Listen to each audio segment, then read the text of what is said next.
Assalomu alaykum aziz yurtdoshlar. Mana hamishagidek kirdi chiqdi temasi bo'yicha mana bu kafeni mana ko'pchilik biladi. Mana bu bizning mana choyxona mana Yulduz. Buni hamma biladi. Men hamisha shu yerda syomka olaman o'zi. Mana hozir gransiya kirib chiqqan mana pozajlarim bor. Bir chetdan gapirtiramiz. Qanday kirib chiqqan? Kamchilik bormi, yo'qmi? Assalomu alaykum do'stim, qanday? Kamchiliklar yo'q. Hamma problemalar shu akamiz hal qilib, nima problema bo'lsa o'zlari gaplashib berib, hammasi chotki zo'r. Kamchilik bo'lmadimi axir? Yaxshi kirib chiqdingizmi axir? Katta rahmat. Qanday kirib chiqdingiz do'stim? Zo'r, lekin menda zo'r lekin. Hamma narsa joy. Biz dokumentlarni Shopir aka o'zlari gaplashib, kirib chiqish shuncha qiyin bo'lmadi. Birdan kirib chiqdik, bo'ldi. Hammasi zo'r lekin. Kamchilik yo'qmi axir? Kamchilik umuman yo'q. Katta rahmat. Qanday kirib chiqdingiz? Biz yaxshi borib keldik mana. Eson-omon yana qaytyapmiz. Dokumentlar hammasi cho'tki. Hech kimda bir kamchilik yo'q. Lekin dokumentlarni bo'lganlar shopini o'zi gaplashib, hammasi cho'tki. Kamchilik yo'qmi axir aka? Yo'q, kamchilik yo'q. Katta rahmat.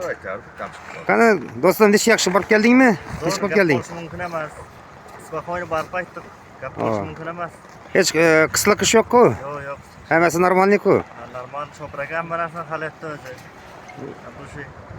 Shu kamchiliklar bo'lsa aytaveringlar bemalol. Yo'q, yo'q, kamchilik yo'q. Chiroyli borib, chiroyli kirib chiqdingmi? Katta rahmat, katta rahmat. Qani siz qanday kirib chiqdingiz? Kamchilik bormi? Bo'ladi, zo'r. Kamchilik yo'q. Hammasi yaxshimi axir?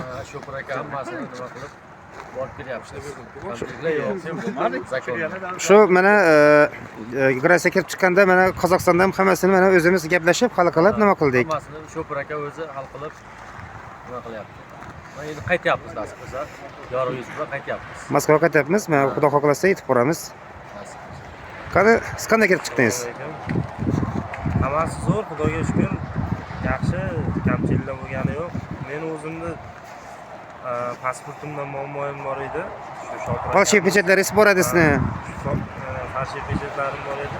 Shu Shopir akamiz o'zlari gaplashib, o'zlari olib chiqib, o'zlari olib kirib qo'ydi. Mana Xudo olsa endi kvartiraga qaytyapmiz. Kamchiliklar bo'lmadi-ku? Cho'tki hammasi. Katta rahmat, katta rahmat. Sog' bo'ling.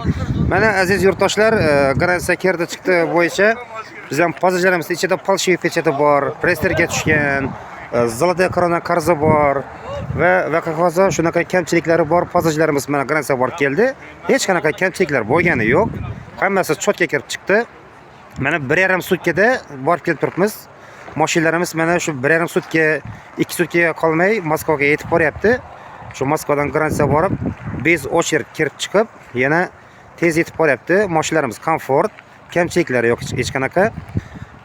Kim shu zolotaya qarzi bo'lsa, krediti bo'lsa, Polsha pechatlari bo'lsa yoki dokumentda muammosi bo'lsa, bemalol bizga murojaat qilaveringlar. O'zbekiston fuqarosi, Qirg'iziston fuqarosi, Ozarbayjon fuqarolari ular bez ochert kirib chiqadi. Bez problem, bez ochert kirib chiqadi. Tojikiston fuqarolarini esa ularni alohida отдельно olib boramiz. Ular alohida отдельно bir mashina bo'lib boradi ular bizlarda. Chunki o'zbeklar bilan tojiklarni bizlar aralashtirmaymiz. O'zbek tojiklar aralashmaydi hech qachon. Shu o'zbeklar bir mashina bo'lib отдельно borib keladi, tojiklar boshqa mashinada отдельно borib keladi.